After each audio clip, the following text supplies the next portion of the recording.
My dear children, in this chapter, I'm going to explain you about the meaning, scope, and nature of political science. Let us begin with the meaning. There are two approaches to political science. One is the traditional approach and other is the modern approach. In traditional approach, the traditional political thinkers, they say that political science is confined to the study of state and government. In this sphere, children, basically you are going to study about the information given by the Greek philosopher Aristotle, who is also known as the father of political science. He says that man is a social and political animal, which means that human beings live in a society in which the aspects of their interactions and activities are subject to different social sciences and disciplines. So, there are different interpretations of political science, classical as well as modern. Classical means the traditional one. The traditional political thinkers like Aristotle, Plato, they say that political science is a study of state and government. But the theory given by modern political thinkers is completely different.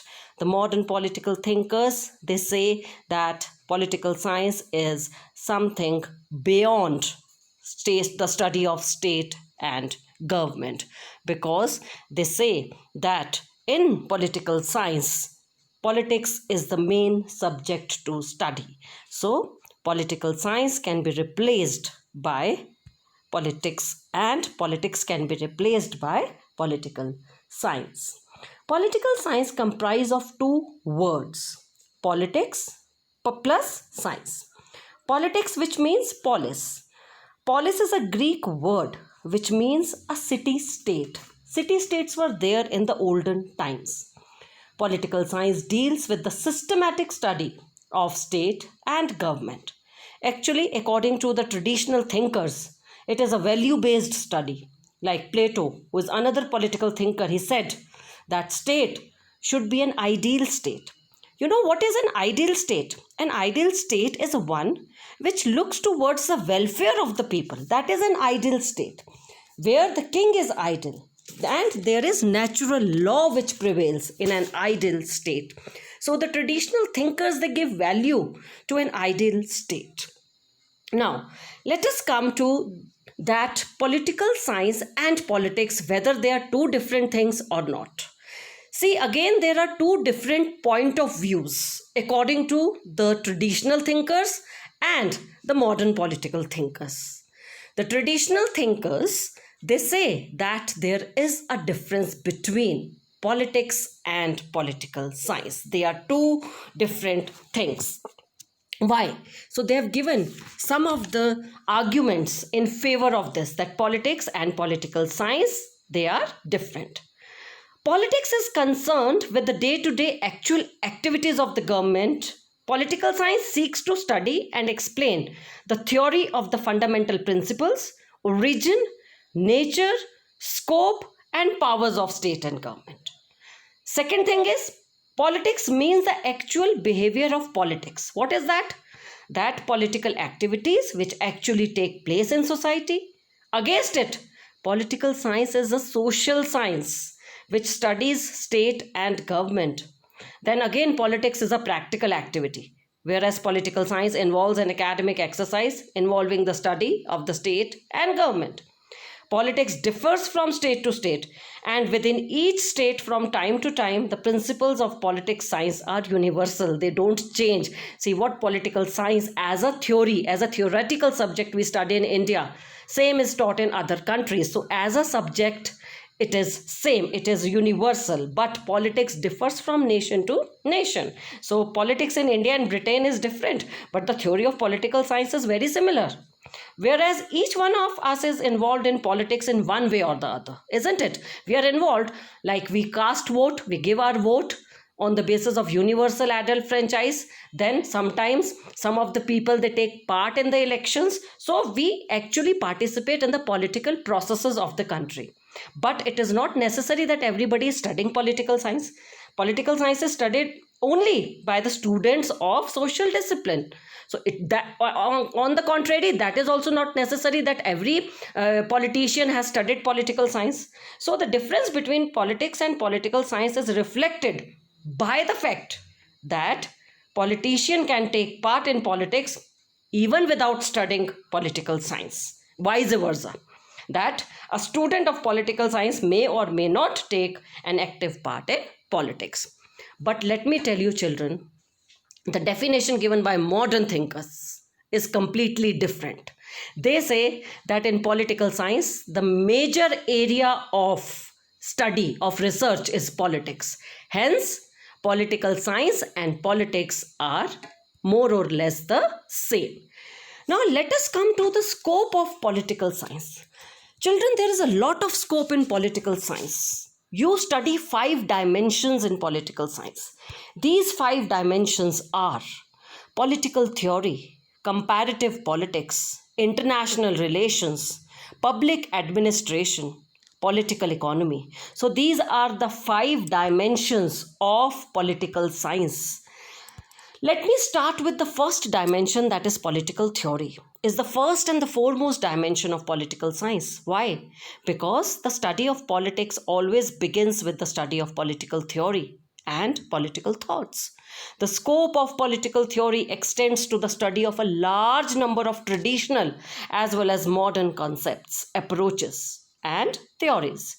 We can briefly discuss this by saying that in political theory, we study state, state in the past, state at present, and state in the future.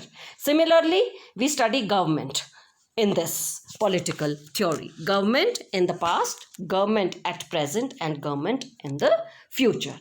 Then, of course, comparative politics is very, very important. So we compare.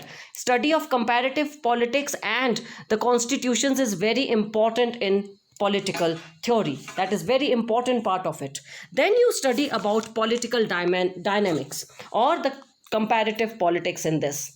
See, it is the second major dimension of political science. It is also a very vast area of study, and a very large number of political scientists even treat it as an autonomous area.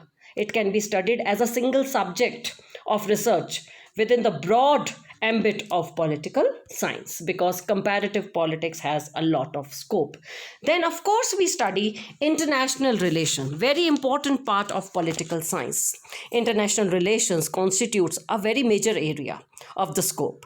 It is again a very vast area. In simple words, we can say that the discipline of international relation, which is also known as international politics, primarily studies relations and interactions among all the actors of the international community, all the nations of the international community.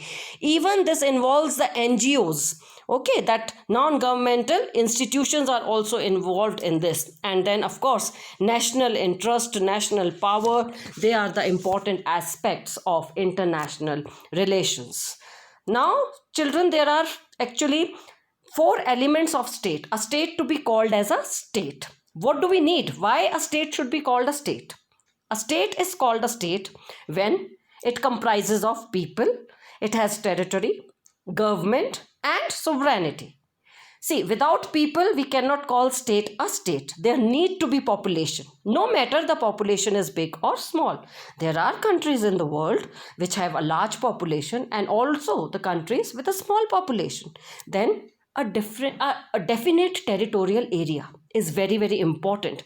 We have to demarcate the area. Of course, every state has its own kind of government. But the most important element of state is the sovereignty.